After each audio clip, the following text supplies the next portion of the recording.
Our sixth participant this evening is, and I apologize for butchering your name, Lilia Chernysheva. Lilia is and I got that wrong, all right, let's make that clear. Lilia is a PhD candidate in the Civil and Engineering program within the College of Engineering. Lilia is advised by Kyle Dudrick. What do makeup, microwave popcorn, and firefighting foam all have in common? Well, the answer is not so evident, as it has something to do with the molecular composition of each one of those items. And it turns out that the very same chemicals we use to neutralize fires, we also put on our skin and even ingest with food.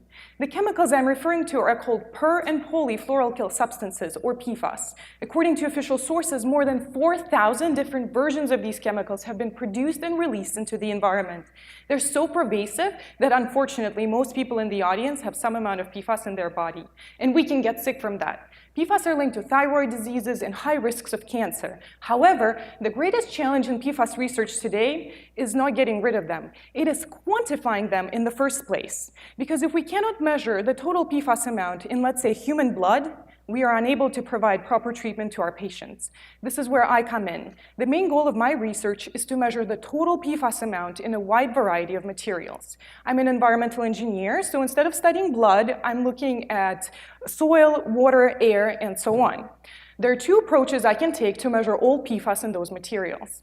A, I can try looking for those 4,000 different chemicals and never graduate. Or B, I can look for just one thing all PFAS have in common: a fluorine atom.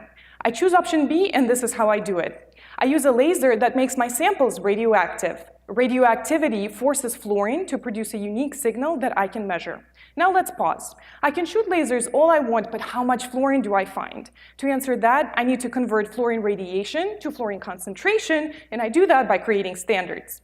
First, I take a clean material that is similar to the one I want to study. Then I add precisely known amounts of fluorine to it and record how much radiation is coming off that standard, so when I analyze an unfamiliar environmental sample, I compare its radiation to the response of my standards to determine the total fluorine concentration in that unknown.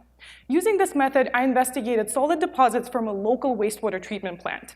They're full of nutrients and are often used as fertilizer in agriculture. I discovered that there was significantly more fluorine in those solids compared to wastewater, which means that we're more likely to introduce PFAS to our crops through fertilizer rather than irrigation. The challenge here is that water, soil, or any other material require a unique way of adding fluorine to them for standardization. Think of it like choosing the right shoes for different terrains. You probably wouldn't wear flip-flops to go hiking, right? Similarly, in my research, I cannot apply the same procedure to vastly different materials. And that is what makes my research complicated.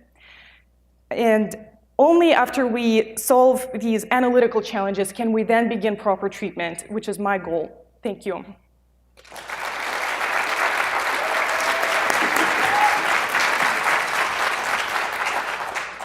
Lilia, aside from being a huge fan of lasers, I hear you're also a dog person.